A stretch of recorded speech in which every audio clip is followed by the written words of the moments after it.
नहाते वक्त क्यों आती है पेशाब? क्या यह गंभीर बीमारी का संकेत? सच जानकर हो जाएंगे हैरान। कई बार आपने महसूस किया होगा कि नहाने के लिए जैसे ही शरीर पर पानी डाला जाता है वैसे ही कुछ सेकंड में पेशाब आने लगती है। कई लोग बाथरूम में ही पेशाब कर देते हैं। इंटरनेट पर तमाम चीजें वायरल होती रहती हैं जिनमें भ्रामक दावे किए जाते हैं। कई बार सोशल मीडिया प्लेटफॉर्म पर लोग कहते हुए नजर आते हैं कि अगर आपको नहाते वक्त पेशाब आए तो यह बीमारियों का संकेत होता है। इससे कई लोगों के मन में यह सवाल उठता है कि नहाते वक्त पेशाब आना किन बीमारियों का संकेत होता है और ऐसा होने पर क्या क्या करना चाहिए। इसलिए इस बारे में फैक्ट जानते हैं। ऑस्ट्रेलियन वेबसाइट द कंजर्वेशन के मुताबिक हमारे ब्रेन और ब्लैडर के बीच न्यूरल नेटवर्क के जरिए लगातार कम्युनिकेशन होता रहता है।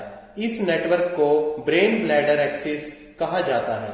यह सिस्टम हमारे पेशाब करने की क्रिया को आसान बनाता है और हमें पेशाब करने की जरूरत महसूस कराता है। जब हमारा ब्लैडर यूरिन से भर जाता है तब नर्वस सिस्टम एक्टिवेट हो जाता है और लोगों को पेशाब का प्रेशर महसूस होने लगता है। हमारा नर्वस सिस्टम लगातार ब्लैडर की मॉनिटरिंग करता है और जैसे ही ब्लैडर फूल जाता है वैसे ही इसे खाली करने का संकेत मिलने लगता है। यह नेचुरल प्रोसेस होती है। नहाते वक्त क्यों आने लगती है पेशाब? कई रिसर्च में पता चला है कि जब हमारे शरीर पर ठंडा पानी डाला जाता है तब बॉडी का सिंपैथेटिक नर्वस सिस्टम एक्टिवेट हो जाता है। इस दौरान ब्लड प्रेशर बढ़ने लगता है और इसे नॉर्मल बनाए रखने के लिए किडनी ज्यादा फ्लूइड को फिल्टर करने लगती है। इस प्रोसेस को इमर्शन ड्यूरेसिस कहा जाता है।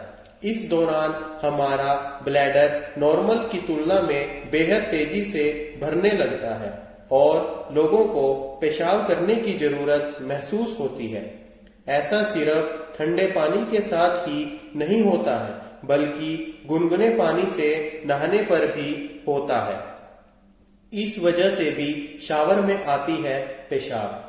कई लोगों को पेशाब करने में कठिनाई महसूस होती है लेकिन शावर के दौरान वे आसानी से पेशाब कर लेते हैं। साल 2015 की स्टडी में सामने आया था कि जिन पुरुषों को यूरिनरी डिफिकल्टी होती है वे रनिंग वाटर की आवाज से रिलैक्स महसूस करते हैं और पेशाब करने में आसानी होती है। हालांकि डॉक्टर्स की माने तो नहाते वक्त पेशाब करना नॉर्मल प्रोसेस है और यह किसी भी बीमारी का संकेत नहीं होता है। ऐसे में लोगों को इसे लेकर चिंता नहीं करनी चाहिए और अगर पेशाब करने में कठिनाई महसूस हो रही हो तो डॉक्टर से संपर्क करना चाहिए।